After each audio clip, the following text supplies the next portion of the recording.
ನಮಸ್ಕಾರ ಎಲ್ರಿಗೂ. ವನಿತೆ ಕನ್ನಡ ವಾಹಿನಿಯ ಮತ್ತೊಂದು ವಿಡಿಯೋಗೆ ಎಲ್ರಿಗೂ ಆತ್ಮೀಯ ಸ್ವಾಗತ. ಈ ದಿನದ ವಿಷಯ ಅಂಬೇಡ್ಕರ್ ಅವರ ಕೊನೆಯ ಸಂದೇಶ. ಬಾಬಾ ಸಾಹೇಬರ ಕೊನೆಯ ಈ ಸಂದೇಶವನ್ನು ಓದುತ್ತಿದ್ದರೆ ಮಗನೋರ್ವನಿಗೆ ತಂದೆಯು ತನ್ನ ಅಂತಿಮ ದಿನಗಳಲ್ಲಿ, ಮಗ ನೋಡಪ್ಪ, ನಾನು ಕಷ್ಟಪಟ್ಟು ಇಷ್ಟೆಲ್ಲ ಮಾಡಿದ್ದೇನೆ, ಇನ್ನು ಇದನ್ನು ಉಳಿಸಿಕೊಂಡು ಬೆಳೆಸಿಕೊಂಡು ಹೋಗುವುದು ನಿನ್ನ ಜವಾಬ್ದಾರಿ ಎಂದು ಹೇಳುವಾಗ ಯಾವ ಪರಿಯ ದುಃಖ ಒತ್ತರಿಸಿ ಬರುತ್ತದೆಯೋ, ಆರ್ದ್ರ ಭಾವನೆ ಉಕ್ಕಿ ಹರಿಯುತ್ತದೆಯೋ ಅಂತಹ ಭಾವ ಉಂಟಾಗುತ್ತದೆ. ನಿಜ, ಕೋಟ್ಯಂತರ ದಲಿತರ ಆಯುಷ್ಯದ ಒಂದೊಂದು ಕ್ಷಣವನ್ನು ನೀಡಿ ಅಂಬೇಡ್ಕರರನ್ನು ಉಳಿಸಿಕೊಳ್ಳಬಹುದಿತ್ತು. ಆದರೆ ಅದು ಸಾಧ್ಯವಿಲ್ಲವಲ್ಲ. ಈ ನಿಟ್ಟಿನಲ್ಲಿ ಉಳಿದಿರುವುದು ಅವರ ಆ ಅಮರ ಸಂದೇಶ ಮಾತ್ರ. ಅಂದಹಾಗೆ ಬಾಬಾ ಸಾಹೇಬರ ಆ ಸಂದೇಶವನ್ನು ಅವರ ಆಪ್ತ ಕಾರ್ಯದರ್ಶಿ ಸರ್ ನಾನಕ್ ಚಂದ್ ರತ್ತು ತಮ್ಮ last few years of doctor Ambedkar ಕೃತಿಯಲ್ಲಿ ತುಂಬ ಆಪ್ತವಾಗಿ ದಾಖಲಿಸಿದ್ದಾರೆ. ಬಹುಶಃ ಅಂತಹ ದಾಖಲೆ ಬರೀ ದಲಿತ ಸಮುದಾಯವೊಂದಕ್ಕೆ ಅಲ್ಲ, ಈ ಪ್ರಪಂಚದ ಪ್ರತಿಯೊಂದು ಶೋಷಿತ ವರ್ಗಕ್ಕೆ ವಿಮೋಚಕನೊಬ್ಬನು ತೋರುವ ದಿವ್ಯ ಮಾರ್ಗದಂತೆ ಕಾಣುತ್ತದೆ. ಅದು 1956 ಜುಲೈ 31 ಮಂಗಳವಾರದ ಒಂದು ದಿನ. ಸಮಯ ಸಂಜೆ 5:30. ತಮ್ಮ ಆಪ್ತ ಕಾರ್ಯದರ್ಶಿ ರತ್ತೂರವರಿಗೆ ಕೆಲವು ಪತ್ರಗಳನ್ನು ಡಿಕ್ಟೇಟ್ ಮಾಡಿದ ಬಾಬಾ ಸಾಹೇಬರು ಇದ್ದಕ್ಕಿದ್ದಂತೆ ಅಪ್ಸೆಟ್ ಆದರು. ಕೆಲ ಹೊತ್ತು ಏನನ್ನೂ ಮಾತನಾಡದ ಅಂಬೇಡ್ಕರರ ಈ ವರ್ತನೆ ಕಾರ್ಯದರ್ಶಿ ರತ್ತೂರವರಿಗೆ ಗಾಬರಿಯುಂಟು ಮಾಡಿತು. ತಕ್ಷಣ ಎಚ್ಚೆತ್ತುಕೊಂಡ ರತ್ತೂರವರು ಅಂಬೇಡ್ಕರರ ತಲೆಯನ್ನು ನೇವರಿಸುತ್ತಾ, ಕಾಲನ್ನು ಒತ್ತುತ್ತಾ ಅವರ ಹಾಸಿಗೆಯ ಒಂದು ಕಡೆ ಬಂದು ಸ್ಟೂಲ್ನ ಮೇಲೆ ಕುಳಿತುಕೊಂಡರು. ಹಾಗೆಯೇ ಭಯದಿಂದ ನಡುಗುತ್ತಾ ಅಂಬೇಡ್ಕರರನ್ನು, ಸರ್, ಕ್ಷಮಿಸಿ, ನನಗೆ ಸತ್ಯ ತಿಳಿಯಬೇಕು. ಈಚಿನ ದಿನಗಳಲ್ಲಿ ನೀವು ತುಂಬ ದುಃಖಿತರಾಗಿರುತ್ತೀರಿ, ಖಿನ್ನರಾಗಿರುತ್ತೀರಿ, ಅಳುತ್ತಿರುತ್ತೀರಿ. ಯಾಕೆ ಹೀಗೆ ಎಂದು ಕೇಳಿಯೇ ಬಿಟ್ಟರು. ರತ್ತೂರವರ ಈ ಗಾಬರಿ ಅಂಬೇಡ್ಕರರಿಗೆ ಅರ್ಥವಾಗಿತ್ತು. ಸಾವರಿಸಿಕೊಂಡ ಅವರು ಆ ದಿನ ತಮ್ಮ ಆ ದುಃಖಕ್ಕೆ ಕಾರಣ ಮತ್ತು ಆ ಕಣ್ಣೀರಿನ ಹಿಂದಿನ ಸತ್ಯವನ್ನು ಬಿಚ್ಚಿಟ್ಟರು. ಅಂಬೇಡ್ಕರರ ಆ ನೋವಿನ ನುಡಿಗಳನ್ನು ಗೌರವದಿಂದ ದಾಖಲಿಸುವುದಾದರೆ, ನನ್ನ ದುಃಖಕ್ಕೆ ಕಾರಣ, ನನ್ನ ನೋವಿನ ಮೂಲ ನಿಮಗೆ ಅರ್ಥವಾಗುವುದಿಲ್ಲ. ನನ್ನ ಮನಸ್ಸಿನಲ್ಲಿ ಕೊರೆಯುತ್ತಿರುವ ಮೊದಲ ಚಿಂತೆ ನನ್ನ ಜೀವಿತದಲ್ಲಿ ನನ್ನ ಜೀವನದ ಗುರಿಯನ್ನು ಮುಟ್ಟಲಾಗಲಿಲ್ಲವಲ್ಲ ಎಂಬುದು. ಏಕೆಂದರೆ ನನ್ನ ಜೀವಿತದ ಅವಧಿಯಲ್ಲೇ ನನ್ನ ಜನರು ಈ ದೇಶದ ಆಳುವ ವರ್ಗವಾಗುವುದನ್ನು ನಾನು ನೋಡಬಯಸಿದ್ದೆ. ರಾಜಕೀಯ ಅಧಿಕಾರವನ್ನು ಸಮಾನತೆಯ ಆಧಾರದ ಮೇಲೆ ಇತರರ ಜೊತೆ ಹಂಚಿಕೊಳ್ಳುವುದನ್ನು ನಾನು ಬಯಸಿದ್ದೆ. ಆದರೆ ಅಂತಹ ಸಾಧ್ಯತೆ ನನಗೀಗ ಕಾಣುತ್ತಿಲ್ಲ. ಅದೂ ಅಲ್ಲದೆ ಅಂತಹ ಪ್ರಯತ್ನವನ್ನು ನಾನೇ ಮಾಡೋಣವೆಂದರೆ ನಾನೂ ಕೂಡ ಈಗ ಅನಾರೋಗ್ಯದ ಕಾರಣದಿಂದಾಗಿ ನಿಶ್ಯಕ್ತ ಮತ್ತು ನಿರಾಶನಾಗಿದ್ದೇನೆ ಎನ್ನುತ್ತಾ ಅಂಬೇಡ್ಕರರು ತಮ್ಮ ದುಃಖದ ಮೊದಲ ಪುಟವನ್ನು ಬಿಚ್ಚಿಟ್ಟರು.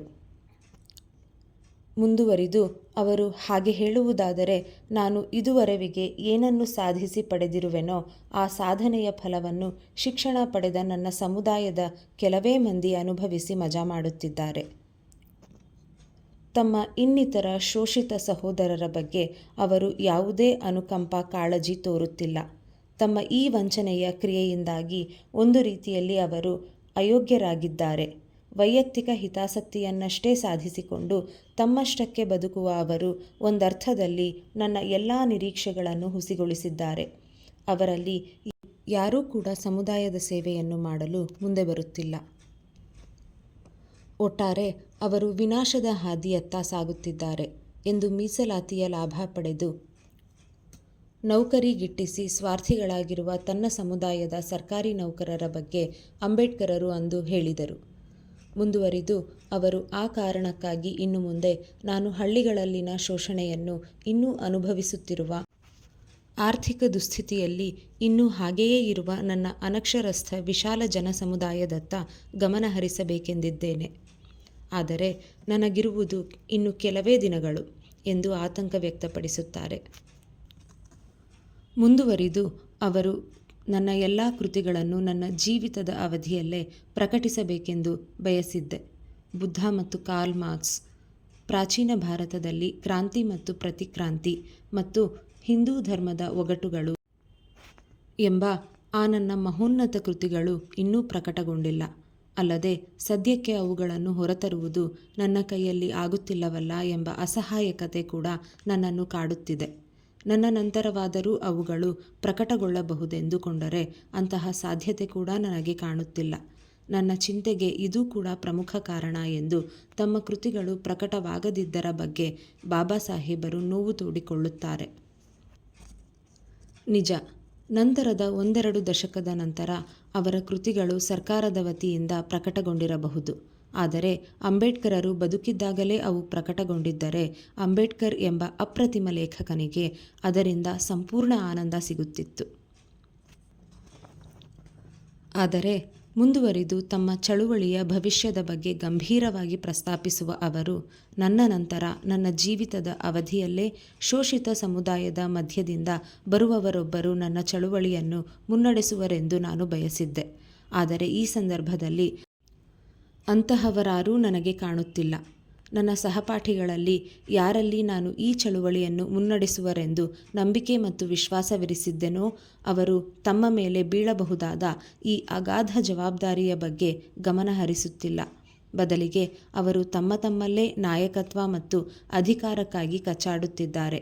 ನಿಜ ಹೇಳಬೇಕೆಂದರೆ ಈ ದೇಶಕ್ಕೆ ಮತ್ತು ನನ್ನ ಜನತೆಗೆ ಸೇವೆ ಸಲ್ಲಿಸಬೇಕೆಂಬ ಅದಮ್ಯ ಆಸೆ ನನಗೆ ಇನ್ನೂ ಇದೆ.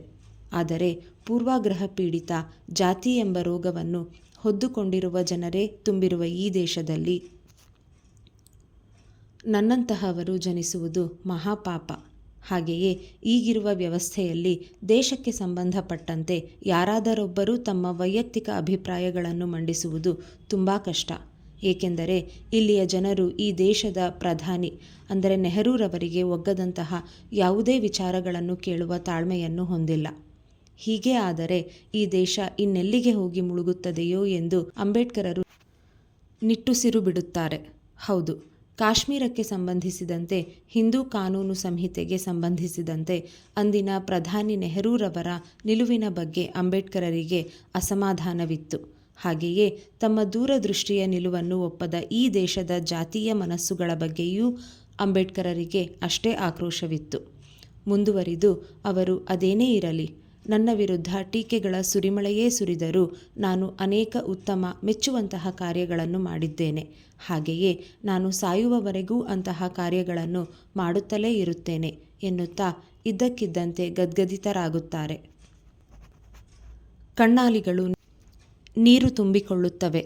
ಆ ಕ್ಷಣ ಬಾಬಾ ಸಾಹೇಬರು ಅಕ್ಷರಶಃ ಗಳಗಳನೆ ಅಳುತ್ತಾರೆ.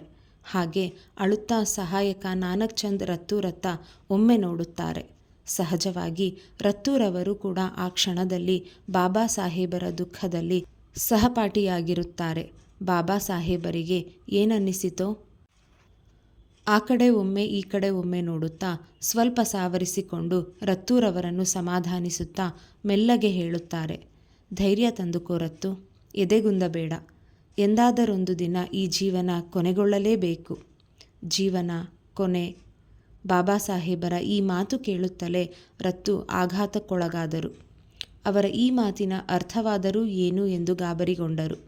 ಆ ಕ್ಷಣ ಏನು ಮಾಡಬೇಕೆಂದು ರತ್ತೂರವರಿಗೆ ತೋಚದೇ ಇರುವಾಗ ಬಾಬಾ ಸಾಹೇಬರೇ ತಮ್ಮ ಕಣ್ಣ ನೀರು ಒರೆಸಿಕೊಂಡು ಕೈಯನ್ನು ಸ್ವಲ್ಪ ಮೇಲೆ ಎತ್ತಿ ಹೀಗೆ ಹೇಳುತ್ತಾರೆ, ನಾನಕ್ ಚಂದ್, ನನ್ನ ಜನರಿಗೆ ಹೇಳು, ನಾನು ಇದುವರೆವಿಗೂ ಏನನ್ನು ಸಾಧಿಸಿರುವೆನೋ ಅದನ್ನು ನನ್ನ ಜೀವನ ಪರ್ಯಂತ ನನ್ನ ಶತ್ರುಗಳ ಜೊತೆ ಕಾದಾಡುತ್ತಾ ಅನಿಯತ ಸಮಸ್ಯೆಗಳನ್ನು ಎದುರಿಸುತ್ತಾ ನಿರಂತರ ನೋವನ್ನು ಅನುಭವಿಸುತ್ತಾ ಪಡೆದಿದ್ದೇನೆ. ತುಂಬ ಶ್ರಮವಹಿಸಿ ನಾನೀ ಹೋರಾಟ ರಥವನ್ನು ಈಗ ಅದು ಎಲ್ಲಿದೆಯೋ ಅಲ್ಲಿಯವರೆಗೆ ತಂದಿದ್ದೇನೆ. ಏನೇ ಅಡೆತಡೆ ಬರಲಿ, ಅದರ ಮಾರ್ಗದಲ್ಲಿ ಎಂತಹದ್ದೇ ಏರುಪೇರುಗಳಾಗಲಿ ತೊಂದರೆಗಳಾಗಲಿ ಆ ಹೋರಾಟದ ರಥ ಮುನ್ನಡೆಯಲೇಬೇಕು.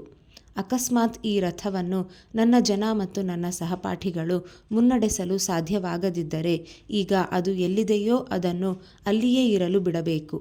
ಯಾವುದೇ ಸಂದರ್ಭದಲ್ಲಿಯೂ ಯಾವುದೇ ಕಾರಣಕ್ಕೂ ಅದನ್ನು ಹಿಂದೆ ಸರಿಯಲು ಬಿಡಬಾರದು. ನನ್ನ ಅನಾರೋಗ್ಯದ ಸಂದರ್ಭದಲ್ಲಿ ಇದು ನನ್ನ ಜನರಿಗೆ ನಾನು ನೀಡುತ್ತಿರುವ ಸಂದೇಶ, ಬಹುಶಃ ನನ್ನ ಕೊನೆಯ ಸಂದೇಶ. ಇದನ್ನು ನೀನು ಜನರಿಗೆ ಹೇಳು, ಹೋಗು ಅವರಿಗೆ ಹೇಳು, ಹೋಗು ಅವರಿಗೆ ಹೇಳು ಎನ್ನುತ್ತಾ ಅಂಬೇಡ್ಕರರು ನಿದ್ರೆಗೆ ಹೊರಳುತ್ತಾರೆ. ಧನ್ಯವಾದ.